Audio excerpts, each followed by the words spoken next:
Hello everyone, welcome back to Alnwick Town TV. We've been away for a while, but we're coming to you from one of our favourite locations. Thank you very much to the John Bull in Alnwick for having us yet once again.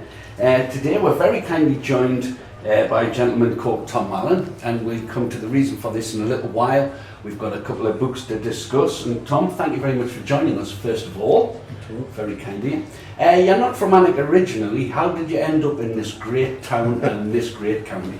You're right, I'm originally from County Durham and moved away and worked away a lot. Most of the time abroad in Germany and Switzerland. And when it came close to getting retired, we decided that we really wanted to move back to the UK somewhere. And, although I'm from County Durham, my wife's from the Manchester area, Right. Cheshire. We wanted somewhere neutral, but it had to be by the sea. Okay. So we thought of Devon and Yorkshire. We settled on Northumberland.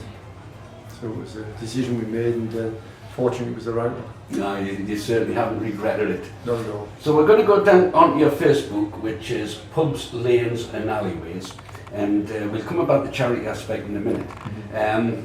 Silly question, why write a book on pub, lanes and alleyways?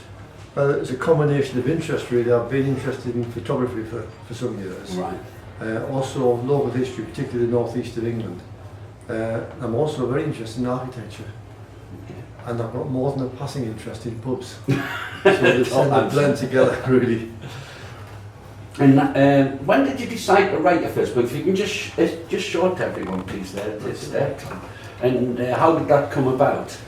Was it the charity thing first for the hospice care, or was it you wanted to do it? How did the two things come together? It started with just a lot of photographs. I've been around the town and taken photographs of many of the pubs and other buildings as well. And as pubs have been declining over the years, declining in number, I thought I'd try and catch snaps of as many of these as possible. And then we had the idea of doing a book, writing about the history of the pubs.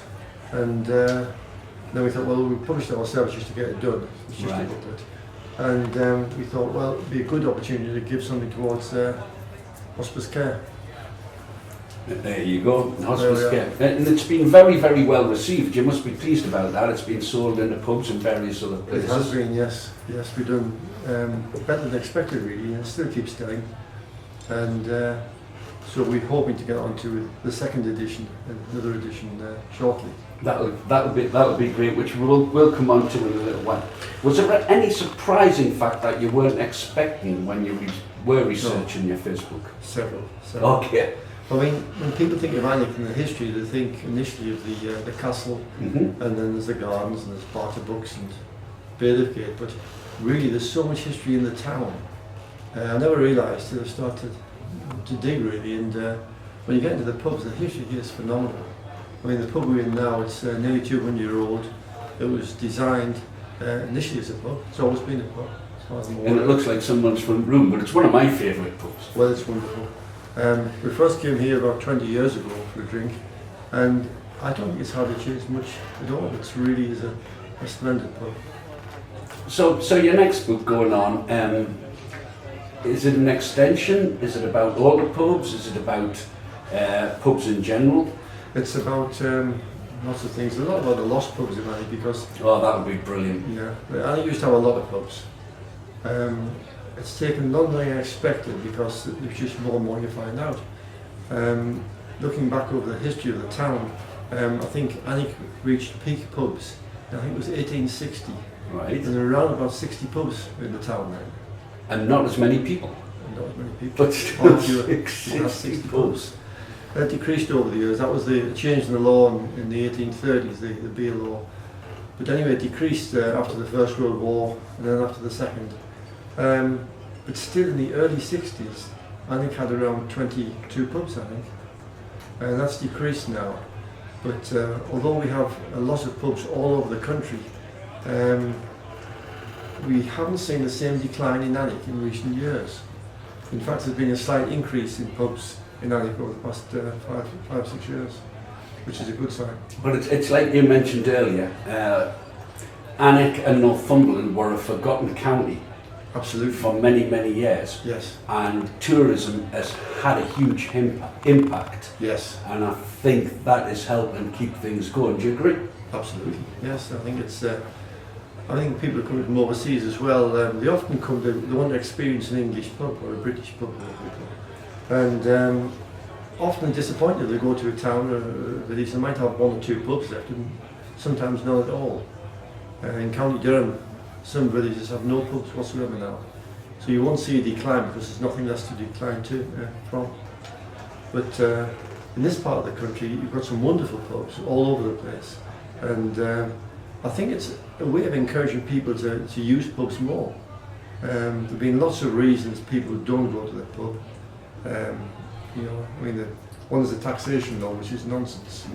I think pubs and beer contribute about £15 billion a year to the exchequer in taxes alone. And you can probably double that if you add on the adjacent industries benefit. So that's one reason pubs have declined, they're overtaxed. We've had changes in the law. We had the smoking ban, which had an effect, of course. COVID had an awful effect. Huge. So people just change their habits. They decide they can do more things at home. But there's nothing more depressing than sitting at home watching television, program you've probably seen before, having a drink of average beer. When you can come out and enjoy yourself in a pub. But they were, and they still are, community hubs. Well, it's where people get out to go and talk and enjoy each other's company, discuss things together, yes. Debate together. You might not agree with everything, but it's a place where everyone can come and meet. To exchange ideas. I mean, you're not going to go to Starbucks to have a discussion with anybody, are you? Not at all. In any sense. There are so many good pubs in Alnwick alone. It's a mecca for anybody wanting to experience a small, beautiful town. Go and visit some of the pubs. It's wonderful. So what do you think the future for pubs in general? We've put a depressing spin on, and I'm going to put an even more depressing spin on. We never get political in our videos. We try and keep away from it. But the latest government are now trying to ban adverts for booze. I mean, that's hardly going to help our situation. It's a big problem. I mean, the more research is done, it tends to show that alcohol doesn't do you any good.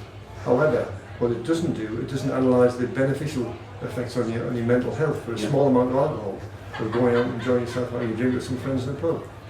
And pubs, I think, are one of the greatest antidotes for loneliness and isolation. I 100% agree with everything you've said. So we're going to finish off, but how are you getting on with your second book? Because that for one can't wait. Well, it's just taking a lot of time.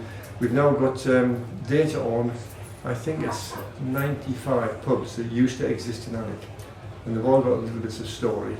I've had some great help from people from the Civic Society and from Bailiff Gate. Been very good. And also people I've spoken to in Alnwick who lived here 50, 60 years ago, and remember the old pubs, the Black Bull on the corner here, the Globe, and various other pubs that sadly have gone. The Nag's Head, we could go on and on, couldn't we? We really, really could.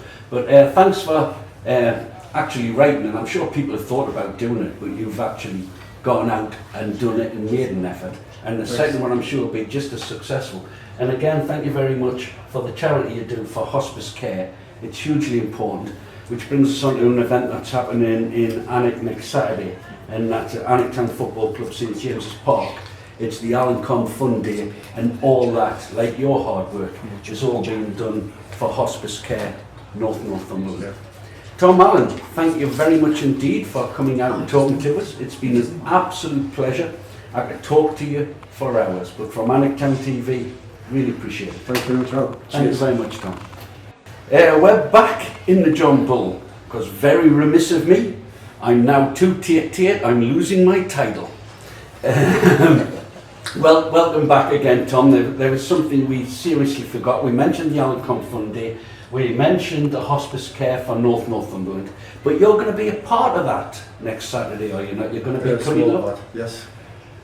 I'll be taking a few books around. Everybody wants to buy a book, and I'll happily sign for them if they wanted to, and it'll increase the donations to the charity. So, which is brilliant, because like I say, the charity are going to be there, you're going to be there, hopefully a lot of people from Alnwick are going to be there, and it'll be a competitive day on the football pitch, but not competitive off, as all everyone wants to do is raise money for charity. So you raise a glass and we'll raise money. Cheers. Tom, thank you very much. Cheers. Thanks. So.